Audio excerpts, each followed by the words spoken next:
Now that we agree that HR has a much larger role to play than just being a reactive, process-driven department, let's talk about how this department can mature over time.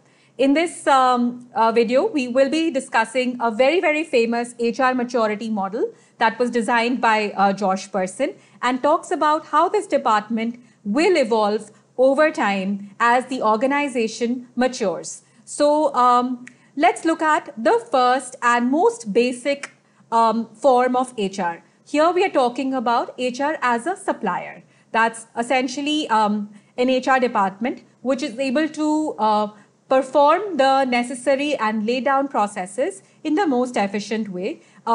Just to help you understand each of these stages, I'm going to take a simple example. And let's say my example is that we are talking about the hiring department of the HR function. And the task is that we need to hire a certain number of people in a certain skill set. So at the supplier level, you will be measured by how quickly you were able to find these people and perhaps at what cost and how efficiently you were able to complete this task. So let's say you were asked to hire 50 new people, how quickly you were able to hire and at what cost you were able to find these 50 people.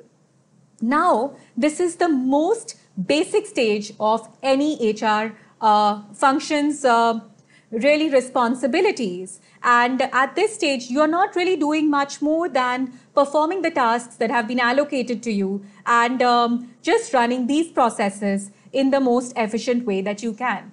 But as you evolve and as the organization also starts respecting the kind of value that you can provide, perhaps you start getting slightly more ambiguous problem statements. So instead of being told that you need to hire 50 new people, perhaps now you're being told that, hey, we are getting this new project and we need to prepare capacity in order to meet these needs over the next 3 months. So now, instead of being told that you need to hire these 50 people in this particular skill set, you're also being told why and what is the reason that we need this particular skill set. And perhaps they are allowing you to question this decision and be a little bit more involved in whether this number needs to be 45 or 55. And they're also allowing you to have a point of view in the kind of costs that these people might entail. So it could be that over the last 6 months, the labor market has changed. And now the kind of costs that the organization had defined for the skill set has either increased or decreased. And you will be able to get into such conversations with the business. So this is more of a solution provider role. You are not being measured just on the exact number of the hiring, but also on perhaps was this enough? And maybe this new project that we got actually required 55 people. Are you quickly able to adapt to these changing requirements? Are you agile enough? And do you play a partner role in the success of this project? So not success of a task, but rather success of a solution or an assignment for the organization. This is stage number 2. And I think we would find that most organizations who've been working for a few years have reached the stage. And now slowly we are finding more and more organizations are allowing HR to become not just a solution provider, but a strategic partner that really adds to the business value. So now at this stage, what is the change in the conversation? So we saw in stage 1, you're being asked to hire 50 people. In stage 2, you're being asked to hire people for a new project. And this number could be 50, it could be 55. The skill sets might change. You're expected to quickly adapt and provide a solution for this new project. But maybe at a strategy level, you're even being asked for your inputs into whether we should maintain this billing for this project and how we can maximize our margins. And you might say, hey, you know what? If we were to hire these people from this other location that we have, we might be able to really make use of this cost arbitrage because this skill set is much more widely available in this location. And therefore, you are able to really influence the kind of business decisions the organization is making and play a much more strategic role in the success of the organization. So I would say that this is right now the sweet spot for an HR function to be in, where you are really able to influence the organizational vision and you're able to get a seat at the table with your senior management. But I think there's a lot more that an HR function can do.